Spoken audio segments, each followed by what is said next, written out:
I feel like I'm flirting with Daddy Cade, and that's not real. It's about books, duh. Hey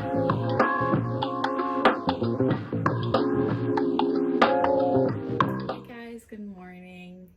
It is Saturday morning.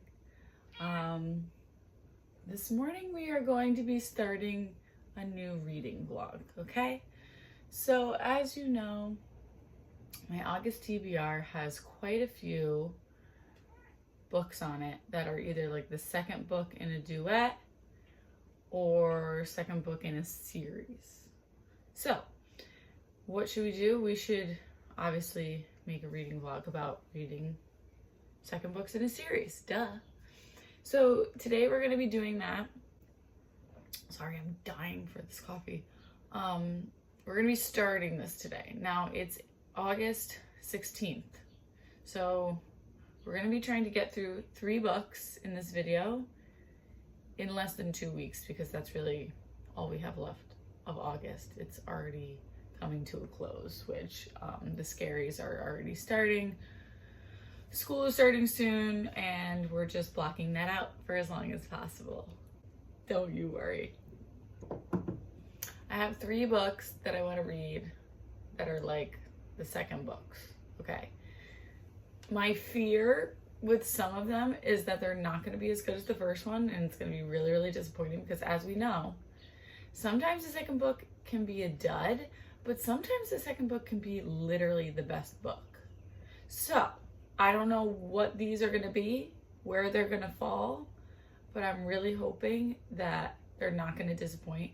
I'm actually more scared that they're going to be so good that they're just going to emotionally, wreck me, and I'm going to have to sue these authors for emotional damage. The books that I'm going to read in this video, here's my thoughts. First, we have Heartless, because I already started it and she's already getting tabbed. This book, holy. Okay, this book, just whatever you're doing right now, stop and get this book. I'm begging you. This is serious. Get this book. Elsie Silver's writing is, I feel like I'm flirting with Daddy Cade, and that's not real. So I'm very happy with this. I got 150 pages in yesterday, and this is going to be the first book that I'm picking up this morning to continue, and I don't think that this is going to take me long. The next book that I'm going to read in this video is going to be There Is No Devil, which is the follow-up to There Are No Saints, following Mara and Cole. Cole is a serial killer. He's also an artist, and he's rivals with another artist / serial killer. Who would have thought? 2 artists, 2 serial killers. Crazy. Sophie Lark. This will be the second book I read by her. Love her so far. This is a quicker one. Like, it's pretty short, so this will be fun. I'm excited about this. This is gonna be a fun one. A little bit of a palate cleanser, although it's like a dark romance. It's just kind of like, I feel like this is gonna be very emotional. This is not, but this, I'm scared. I'm scared. This is the opposite of a small book. It's like 700 pages. 600. So sorry. 600 pages. So Keeping 13 will be the final book that I'm gonna try to finish in this video. I did miss Shannon and Johnny, so I'm excited to read about them again, because I love the whole like school setting and rugby, and the slow burn of Binding 13 was just beautiful, and I'm excited to see what happens to them. I don't know what could possibly be happening in these 600 pages, but I'm ready to find out. Godspeed to me. So today I think we're going to a barbecue at my brother-in-law's house, and so I'm not gonna have a ton of time to read today, but I'm gonna try to make some time this morning and get through some more of Heartless. Not even get through. I want to savor this book, because I am just loving it so much. I'm telling you, Elsie Silver, you are a master at writing flirting, because the flirting and the way that Cade was so gone for her from literally page 10, not even. He was like, oh my God, who is this woman in these tight jeans in front of me in the coffee shop? And I'm just like, stop.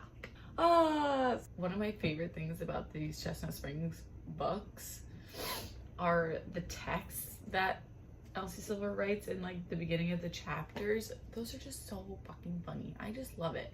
I'm just loving it. I'm having a great time. Is anybody else here having a great time? Because I'm having a great time. Okay, so that's my plan. I will check back in with an update. If you like my sick ass sweatshirt, I will put the link in my description, because the sweatshirt is made by Ask First Shop, which is a offshoot of Safe Bay, which is advocating for sexual assault victims, and I just love their merch. Their merch is the sickest. I have the hoodie, I have all the pairs of underwear. They are just great. So please support them. Every single dollar that you spend on these clothes goes to Safe Bay, which helps high school and college students learn how to advocate and support victims of sexual assault and educate about sexual assault. So it's a really good organization. Please check them out. All right, guys, wish me luck. Gonna go fall in love with a hot single dad. Bye.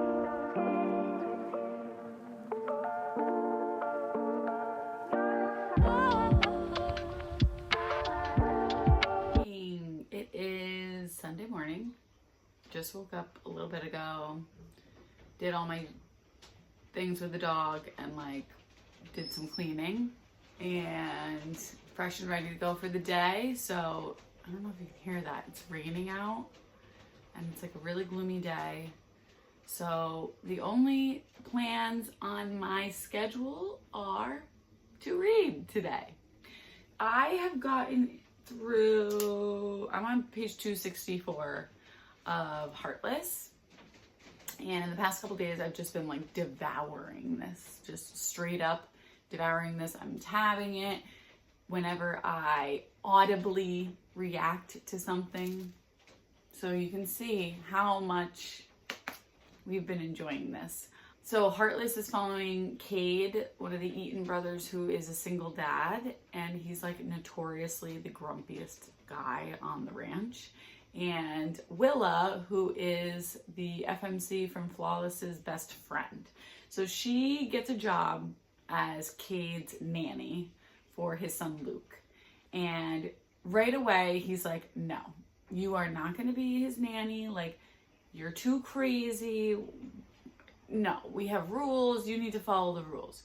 So of course there's this immediate like enemies kind of like dislike right at the beginning, but right away it's like flirty because of something that happens at the beginning of the book, which I'm not going to say because it was so just great. And I don't want you to know about it going into this book if you haven't read this. If you know about the coffee shop in the beginning of the book, you know what I'm talking about. Their relationship right off the bat is so like, it's like, it reminds me of like teenagers. Like, she's like poking fun at him purposefully, knowing he's going to be upset and just loving it. And he is like being all like scowly and mean, even though he literally likes her from page 8. So we're all denying our feelings. We're just, you know, operating in this fantasy world where we hate each other. But the tension is palpable in the whole book. And it's more slow burn than I thought it was going to be, which I really have started to enjoy. Like, as I've read more and more romance, I love like that build up and like, oh my God, when are they going to do it? Really, really enjoying this. I'm hoping I can finish it today maybe, although like I've been reading it as slowly as I possibly can because I've like I said, I've been like devouring this because I just want to savor it. And I feel like this is going to be a new favorite for me for romance books for sure. So today we're gonna hunker down. It's supposed to be a rainy day, so that's kind of nice. I'm gonna sit out here, and I put some twinkle lights up finally, so we have a little bit more light, especially on a morning like today when it's like dark out. I'm gonna make my coffee, hunker down, and get some reading done, and hopefully be able to share my thoughts about the ending of Heartless with you today. Check back in with you later.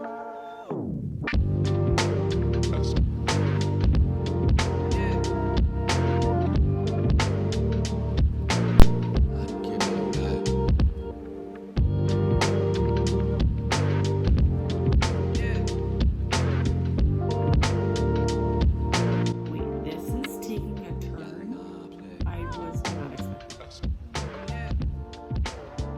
How many tropes in one book is too many?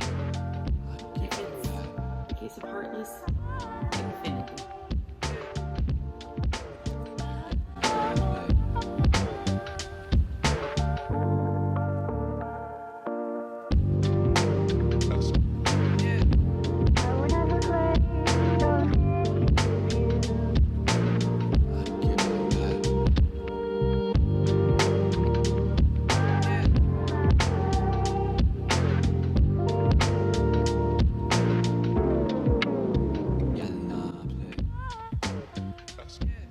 She can't be serious.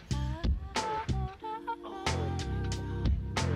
There's some little, like, even inkling of a miscommunication this far into the book. It just drives me bonkers. Because you know damn well this is going to be a happy ending. So don't put us through this mental torture before you give us the happy ending, please. My heart can't take it. I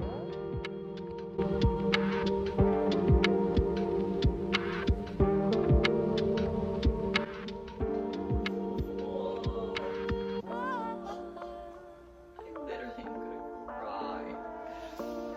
You're so sweet.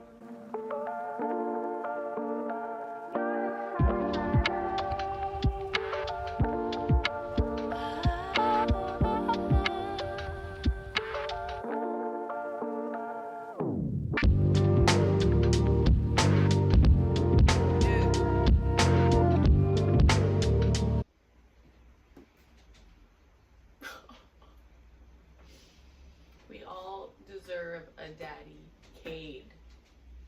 Listen now. Ladies, everyone deserves for a man to say, I want you and you only, and to freaking claim you like you're their property. But at the same time, respect you. Of course. I'm so sorry. I feel so bad for my husband because he's got a lot to live up to. Although he is a daddy Cade in his own way.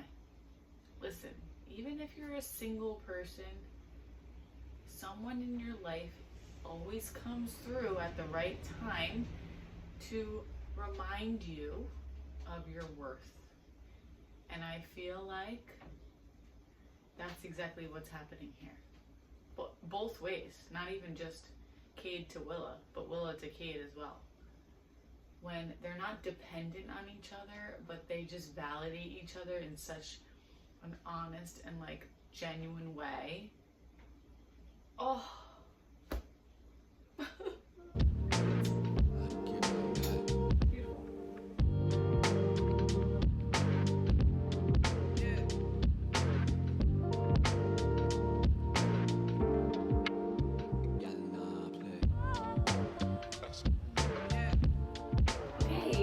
Welcome back.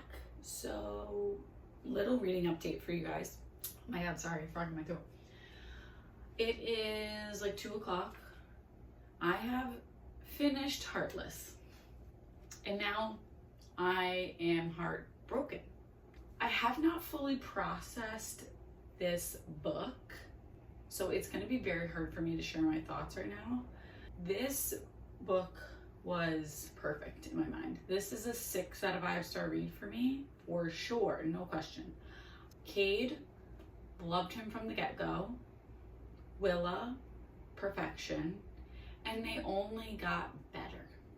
Like, these characters actually, I loved them from the very beginning because they were very like unapologetic in the way that they acted, both like good and bad. And as the book went on, they kept that energy while still like working with each other to kind of figure out what the hell they were doing. Cade's protectiveness over his son was just beautiful. Loved him. And then like Willa slowly becoming protective over him was just like incredible. The last 100 pages, excuse me, where Elsie Silver, where did that come from? But for real, like I'm being so serious. I did not know. Okay, if you don't want to hear a surprise trope that is included in Heartless, please fast forward. I did not know there was going to be a surprise pregnancy. This one threw me for a loop. The way that I got so emotional as soon as that happened, and like my investment in these characters was even stronger. I was crying at the end of this. The way that I was tabbing at the end and literally in tears, it's so good. This is like everything that you would want. You get spice, of course. You get amazing banter and flirting. You get pining from both sides. You get hot, hot, hot finally when they do it. Oh my God. Sir. Daddy Cade. You get the family aspect, not only with like Luke being the son, but also with Summer and Rhett and like Harvey and like all the brothers and Jasper, Violet, Sloane. Like you get all of those surrounding characters that kind of like up the ante a little bit and make this feel like, okay, there's a little bit more at stake here. Just really, truly sweet, sugary sweet things happening. And like the whole angle of Luke being involved in the story gives it so much more like innocence, and you get that like really innocent view of like a child, and like a child like seeing a relationship and just knowing it for what it is. And it was just so beautiful. I loved it.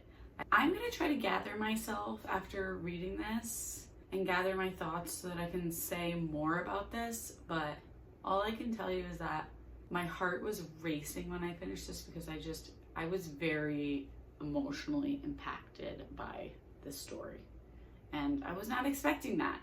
Okay, we're talking about second books in the series, by far better than the first. So continuing this theme, we have another book coming at you that is the second book in a duet. Okay, so first book, There Are No Saints, follows Mara and Cole. Mara is like an up and coming artist. Cole is an established artist and also a serial killer. He is obsessed with her in all the wrong ways, okay? He like stalks her. He like literally, he buys the house across the street so that he can literally spy on her at all times. He like goes into her room and does weird shit in her bedroom and then like leaves, and it's a lot. He rents his studio out to her, but of course there's cameras in there. But she's kind of crazy, so she feeds into this a little bit, and she kind of, they like it. All of a sudden they were in love. Was it kind of out of nowhere? A little bit on her end, but did I like it? Yes. So I think I'm gonna start this. This is just like the follow-up, and it's only a duet, so I think this is gonna be like a nice little wrap up to the story. I do feel like maybe there's a chance that this could have just been one book.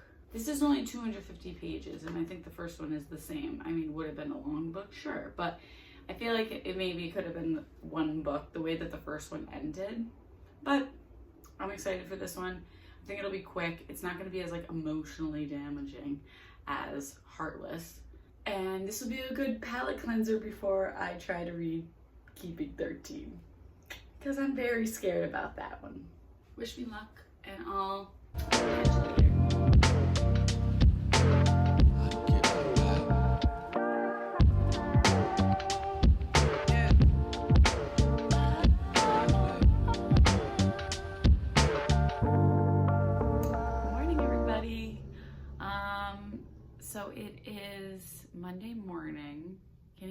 remember when I started this vlog. Just kind of settling in this morning. Did my whole morning routine. So yesterday, you guys know I finished Heartless, which was still, I'm not okay. I did end up starting There Is No Devil, but I was having a hard time getting into it. Like, my mind was not able to absorb anything yesterday after finishing Heartless, I gotta tell you. So I'm hoping I'm gonna like this more today. But last night also, I didn't do a lot of reading. We were like really into watching Severance. We haven't watched it yet, and like the new season is coming out in January, so my friend's been begging me to watch it. So my husband and I started watching it, and now we're like addicted. So last night we were watching The River. There was no reading being done. Today I wanted to start getting a little bit more into this, but I also was like wanting an audiobook because I don't have none of the books on my TBR I can get on audio from the library. They're like impossible to get. So I ended up starting the audio of Leather and Lark, which is also the second book in the series. So I was like, this is perfect. This goes exactly with my reading vlog. I got this, gosh, what month? This was one of my Book of the Month add-ons. But I did enjoy Butcher and Blackbird. It wasn't like my favorite book ever, but I was curious to read the second book. But then I started seeing reviews of this book, and they were like really not good. So I put it off, and then, you know, I saw it was available on Hoopla, so I picked up the audiobook, and I'm really enjoying it. It's actually better than I thought it was going to be. And I knew going into it that these audiobooks are like incredible because they have multiple voice actors. The voice actors do like that Irish accent, which, yes, please. I did just have to stop listening to it because it was getting so disgusting, and I might have to like skip some parts because reading it is one thing because you can kind of like skip ahead. Listening to what is going on in here, because as you may know, this is a serial killer and a contract killer romance. The trigger warnings are very much, it's a lot. If you read Butcher and Blackbird, you know about how that book could have ruined cookies and cream ice cream for you. I'm getting nauseous thinking about it.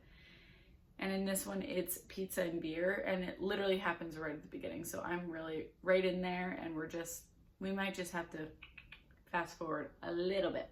Another second book in the series. I believe there's going to be 3 books in this one. Yes, the Ruinous Love Trilogy. That is what that means. We're adding a book to the stack. I did have a moment of insanity last night, and I thought about starting keeping 13, but I'm not ready to go there. So plan for this morning, drink coffee, read a little bit, and enjoy the day.